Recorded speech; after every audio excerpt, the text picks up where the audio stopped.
حضرت نوح علیہ السلام کا واقعہ۔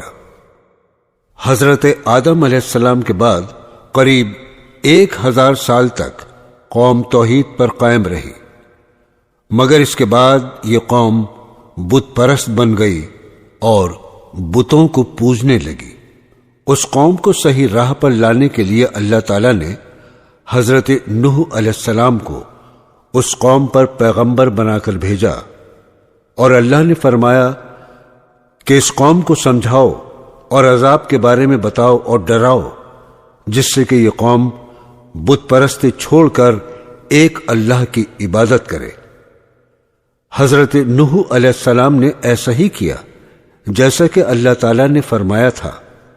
وہ قوم کو سمجھانے کے لیے جگہ جگہ تبلیغ کے لیے جاتے تھے اور لوگوں کو توحید کے بارے میں بتاتے تھے، اور ان کو اللہ تعالیٰ کے خوفناک عذاب کے بارے میں بتاتے تھے اور دردناک عذاب سے ڈراتے تھے۔ وہ رات دن اسی کام میں لگے رہتے تھے، مگر کوئی بھی شخص ان کی بات نہیں مانتا تھا، بلکہ یہ لوگ حضرت نوح علیہ السلام کو پتھر مارتے تھے اور برا بھلا کہتے تھے۔ اتنی تکلیفوں کے بعد بھی حضرت نوح علیہ السلام نے ان کو سمجھانے کا کام نہیں چھوڑا۔ اس طرح وہ 950 سال تک تبلیغ کرتے رہے۔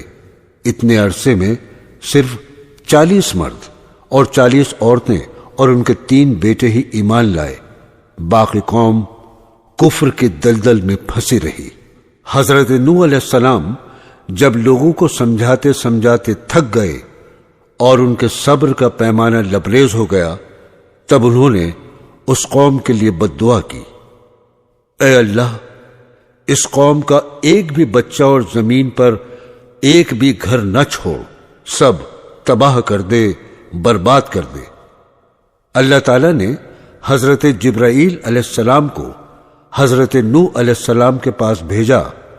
انہوں نے آ کر کہا، اللہ تعالیٰ فرماتا ہے تم ایک کشتی بناؤ، میں بہت جلدی دردناک عذاب دینے والا ہوں۔ حضرت نوح علیہ السلام نے ایسا ہی کیا۔ وہ کشتی بنانے میں لگ گئے۔ قوم کے لوگ ان کو کشتی بناتا دیکھتے تو ان کا مذاق اڑاتے اور کہتے تھے، یہاں خشک زمین ہے اور یہاں نہ تو کوئی دریا ہے نہ کوئی نہر، یہ کہاں پر چلے گی؟ کیا یہ ہوا میں اڑے گی؟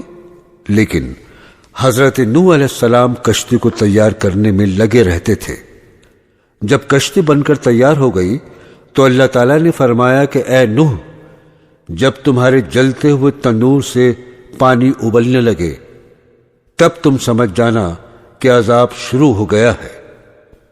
ایک دن حضرت جبرائیل علیہ السلام نے آ کر حضرت نوح علیہ السلام سے کہا، اللہ تعالیٰ فرماتا ہے کہ تم اس کشتی میں ایمان والے لوگوں اور ہر طرح کے جانوروں، چاہے وہ خشکی میں رہنے والے ہوں یا پانی میں، سب کا ایک ایک جوڑا نر اور مادہ کا اس کشتی میں رکھ لو۔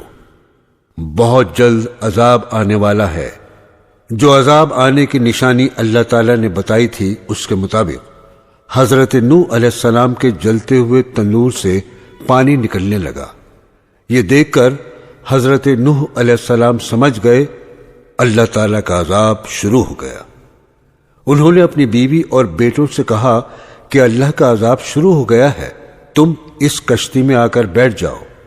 ان کی بات سن کر ان کے 3 بیٹے تو کشتی میں بیٹھ گئے، مگر ان کا ایک بیٹا کنعان اور بیوی نے ان کا کہنا نہیں مانا اور وہ ایک پہاڑی کی طرف جانے لگے۔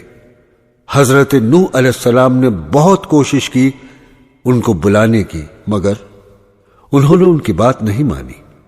دیکھتے دیکھتے چاروں طرف پانی پھیل گیا اور اتنا اوپر چڑھنے لگا کہ لوگوں میں چیخ و پکار اور ہاہاکار شروع ہو گئی۔ لوگ پانی میں ڈوبنے لگے۔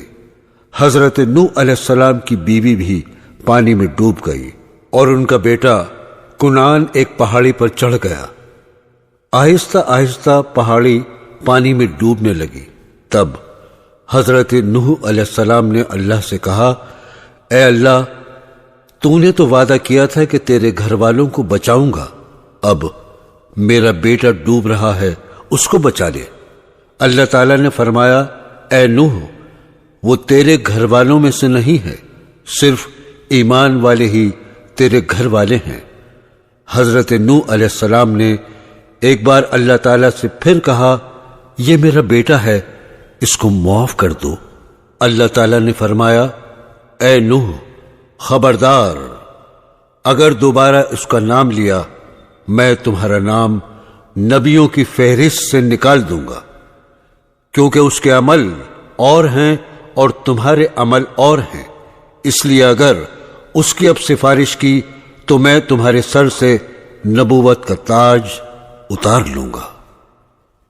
نبی کے سوا اللہ کے قہر اور جلال کو کوئی نہیں سمجھتا، کیونکہ وہ براہ راز اللہ سے کلام کرتا ہے اور وہ اللہ کا نمائندہ ہوتا ہے۔